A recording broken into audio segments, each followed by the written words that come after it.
Alright. T Kirkhoff 2365 here. T Kirkhoff 2365 here. Showing you how I show you my rigs and how I do all this stuff. And what you need is a snap swivel and whatever I put up on this. But right now I'm restringing my Shakespeare reverb, something like that. Gear ratio is 5.51. So I don't know, I use it for smallmouth, anything that I use. It works great for small channel cat and some catfish. I reeled in a smallmouth yesterday because I went up to the river yesterday. With the popper, not this popper, my old favorite popper, and got it. I was wading in the water, walk out there, and yeah, I'm sure you know what it is. I bet all you guys probably have done it once or twice. And I get it like 2 feet in front of me. I can see the fish. It jumps out of the water, goes back in, and breaks the line, snaps the line. I was so ticked. And then I didn't catch a single one after that, but then I went catfishing and I caught some. No, one sec. It's all tangled up. I hate when this happens because it's my own little setup. Because I don't do this like professionally with like professional equipment and stuff. I just do it by whatever I have around the house. I'll show you how I do it here in a sec. Once I get the tangle out. Alright. There we go. Oh, sorry. I'm sorry that my videos aren't professional because I'm doing this off of a HTC Evo. See I drilled a hole in my bed and put a small thing in it, and I just take a pin and stick it down in there and lock it up, and then it just spins around and around. You take it through there and out there, and you hold your hand on the string like this. Then you just reel in, and it'll apply pressure. And then you stop whenever you want and cut it at the end. But once you start getting so far enough where you don't have to apply pressure, then you just let off the pressure like that. But yeah, I'm gonna see if I could get my GoPro, if I could borrow my brother's GoPro and take it up to the river and make some YouTube videos for it, because it's gonna be in about hopefully here soon I'll be able to go back, but I doubt it because my dad's out working and the river is in Monticello by Oakdale Dam. By the Oakdale Dam is where we go. But it's a pretty good place to go. If you go up to the Oakdale Dam, there's a bunch of wipers, and they're really hard to reel in unless if you have like a really good, expensive, nice and tough pole. Unlike me, I have a cheap Shakespeare. I can't complain. It's a really nice pole. So if you guys are looking for some inexpensive pole that is really good, get a Shakespeare. I can't say awesome quality, but oh heck yeah, they are really good quality. Like, they're not like a professional angling thing, rod and reel, but they're good enough to reel in. My old pole I had with a Shakespeare, the gears were rusted and it was just bad. But I put in 10-pound trail line, something like that, extra large smooth casting, a 10-pound line. It's what I normally put on my stuff, or I put 12-pound. But this pole has a max 8-pound test. I normally go like 2 pounds over. Just, I like having hard line and stuff because I like whenever I get in snags, I don't lose my rooster tails, my poppers. I could pull on it and know that the string I will break it at a certain point, but it won't do anything. But yeah, my tackle box, I have to let it dry out because last night I was getting my stuff out of the boat and dropped my tackle box into the water. Yeah, I dropped it in there. It's one of the things that I do whenever it's at night and I have like 6 poles in my hands. But this YouTube video is all about my rigs and how I set them up. So, once you got your string all set up and so, oh, another thing with a Shakespeare, you want to bring along super glue because that happens. And that right there is this. But the foam just came off of it. So you got to bring some super glue or something to hold that in. I don't even know if super glue would work, but it's worth a try. And one sec, my throat's starting to hurt.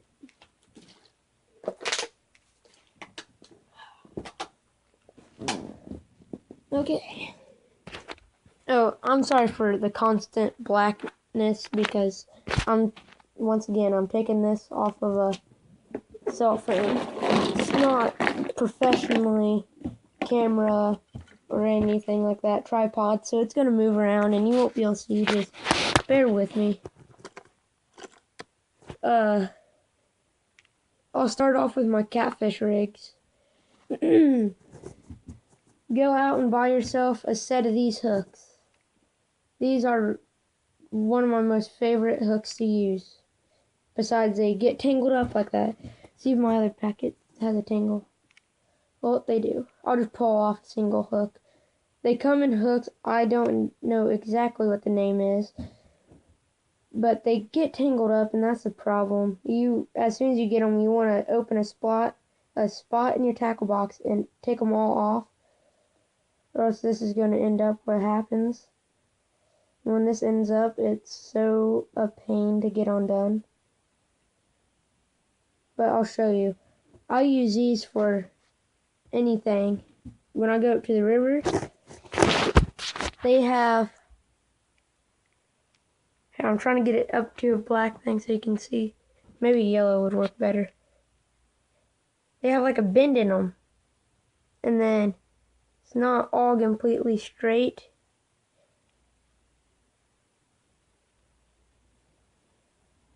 But, it's like... Oh, here we go. My bed. It's black.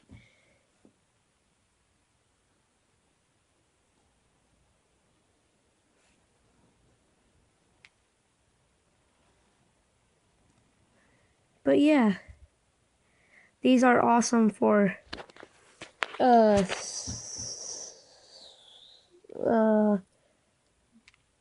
I've caught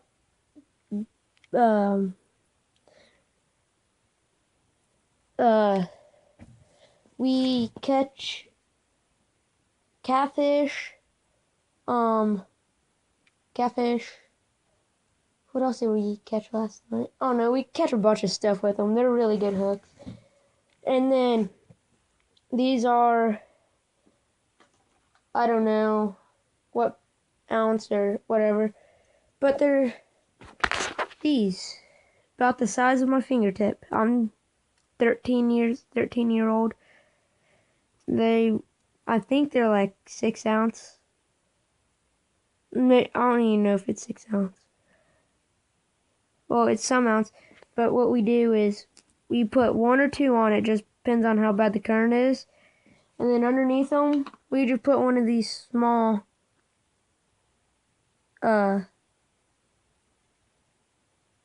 split shots. And then we take the split shots off when we're done and take these off. I'll show you how to rig one of these up. So you take your line. It's kind of hard for me to do it one-handed. Make a loop like that. And you have to have a hook on to do this. But once you make the loop, you feed the loop through the hole. Pull the end of the loop out so big and feed the hook through it. And then pull it tight. And then if your thing falls off, then redo it. And once you're done, you put your split shot down below it. Just depends on how high you want it. Yeah, that's what I use. What else should I show you? Oh, my other hooks. These hooks right here are great for, I use them for smaller sized catfish. I also, what I do, sometimes I bend out the little curve so it's a little bit a little bit wider. Let's see if I have a bent one already.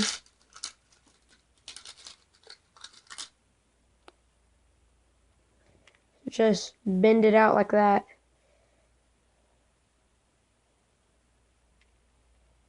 This is like one of my best bends ever I've done. Kind of looks like a little circle hook, but it's not bent in as far. But yeah, snap swivels. The snap swivels I use are these. Don't know what size or whatever.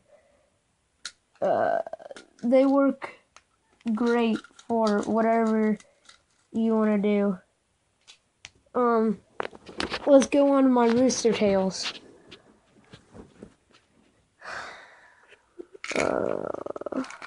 Let me just pull the whole chunk of them out. This is one of my favorite.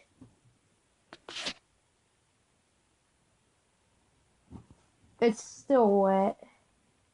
Here's another one of my favorites. One sec. They're all tangled up.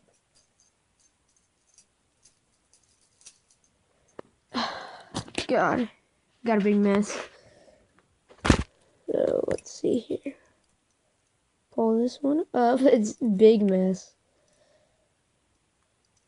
Let's just see where this one's tangled up at.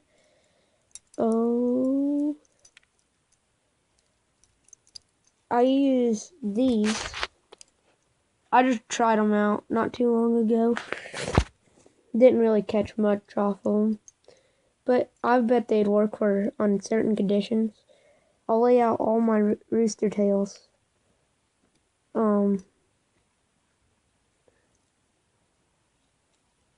But rooster tails at the Oakdale Dam, up by the Oakdale Dam, the river leading out of the Oakdale Dam. It's awesome. So fun. It's in Monticello, Indiana. So if you know how to get to the Oakdale Dam and you haven't fished there, it's one heck of a spot to go. There's big fish there. There's small fish of all sizes. One of my favorites to catch there are smallmouth. Smallmouth there are so fun to reel in because they don't really want to give up the fight. So you have to let them tire themselves out. You have to have your drag down really low. Not super low, but low enough that if you're using a popper, you could make the popper pop, or whatever you want to call it. Make the sound of a large smallmouth eating minnows off the top. And rooster tails, you could reel it in. Right here is a 1/8 rooster tail, green with that design on it. Don't quite know what it is.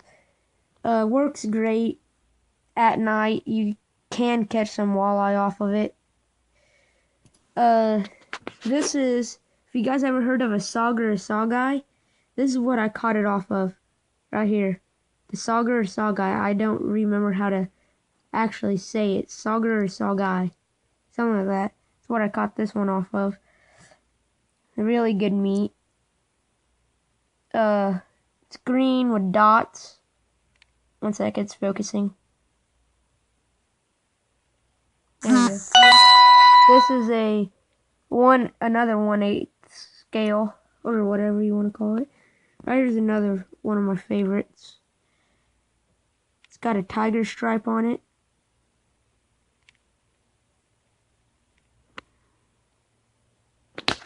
Sec, let this thing focus.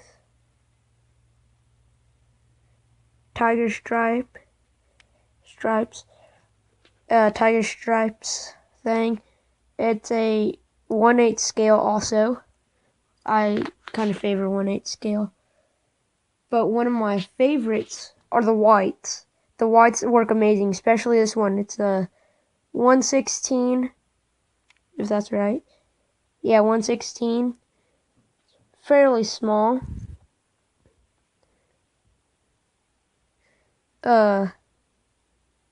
Catch a lot of stuff off that. These ones are 1/16 scale also. Red. Silver little, I don't know what you call that. And red fur at the end. Yeah, they work pretty good. Then right here's the exact same one, but in a 1/8 scale. And that's my rooster tails. On the poppers, I use a chatter, a chug bug. It's like a popper. That's what I caught that big smallmouth off of. That broke my line. But right here's another popper. Let's see if it's like a Rapala or something like that. Rapala. Get it at Gander Mountain. Really awesome. Work really well for smallmouth. Next, we have a hula popper. It's a little messed up. I left it out in the sun one day. There's a fly on it. Even though I don't have a fly rod, I found a bunch of fly things. Hula popper. I haven't really caught anything off this because I really don't use it. I'll probably use it sometime, but definitely not at the river. Next, we would use these like follow things or Rapala, something like that, floating something. This thing. Catch some things off of it. Next, we would use it just depends on what I'm fishing for, but I'll use this. It dives relatively, I can't say words, pretty deep.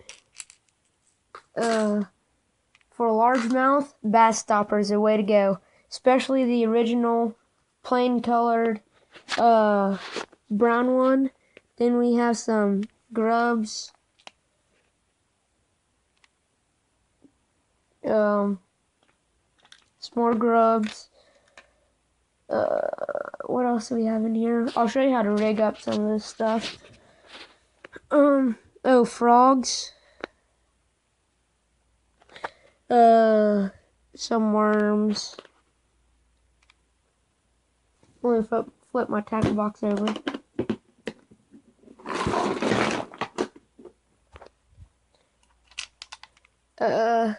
Oh god, there's some things on this. Then I also use one of these spoon things, not spoon, spinner, or whatever you want to call them.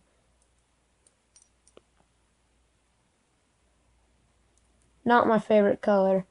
Really haven't I've caught stuff off that one, but nothing big like the black one. Black with like a rattler thing in it. Yeah, then I have some more of these. Then I have some shad bodies.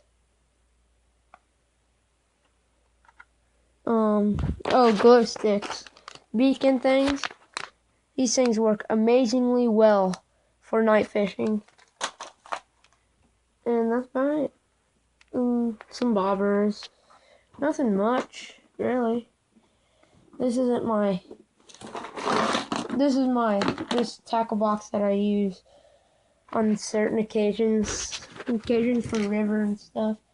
My other tackle box is filled with stuff. These things, I don't even know what they're called. I got them from Alabama. They work amazingly well for bluegill and crappie. Fish love them. I even caught a largemouth bass on one. But the thing is, I don't know what they're called or where you get them. And they didn't really catch. And then I have this jig. Let's see here. There we go. With just a little crawdad thingy on the end.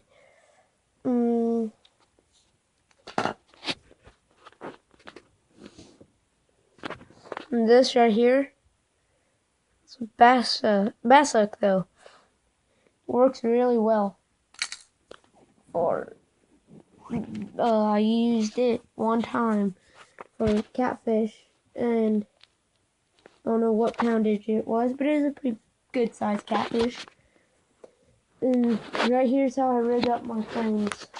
So you get your pole, grab your string. Let me loosen my drag real quick. There we go. Then, once you get your string, I don't know if you can quite see this. There you go. You get your string. Then you get your snap swivel. Put it on there. I'll just do it like this. Put it on there like this.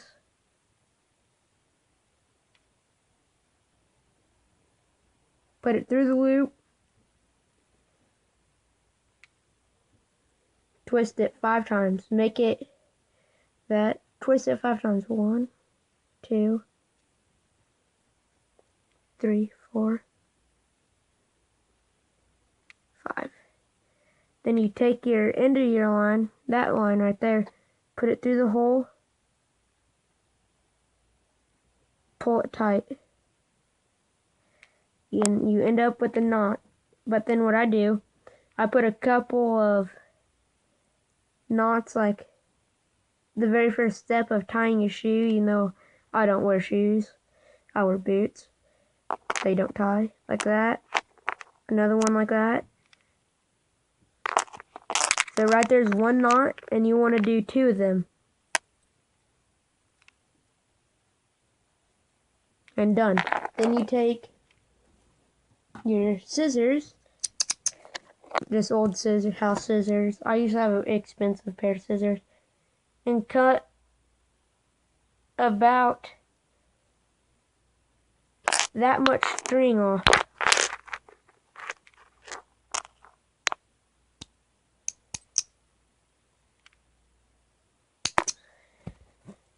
And then you have about this much string, about as wide as my thumbnail, I should say.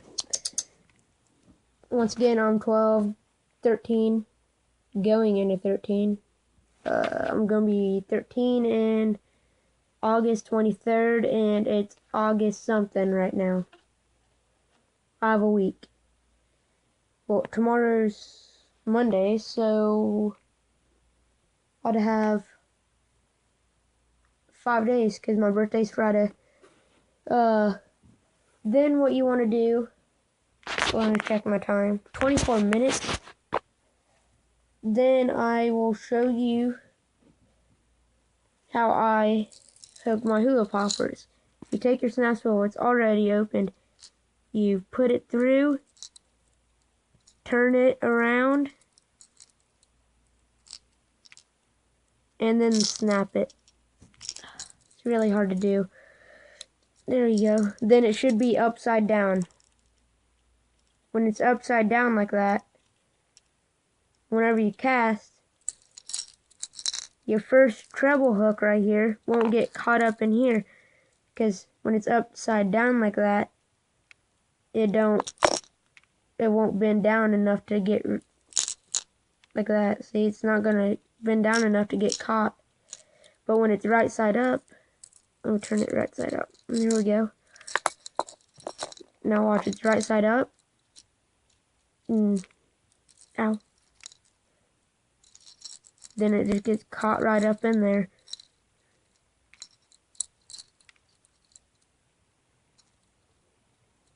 And then that's a pain, because in your hula popper, if you do get it to work, and the fish bite right here in the center, they're not really going to get hooked. So, rooster tails, I'll just use one rooster tail. Getting them off is a little pain. Rooster tail, you take this, feed it through, do the same exact thing. You turn it upside down. And the rooster tail does move, so it will move around and all that. But right there's how I rig my rooster tails. Oh, and then if you're catfishing and you use a snap swivel, just hook it like the rooster tail, same exact way. Don't forget to like, comment, and subscribe. So, my next video will probably be, I'd have to say,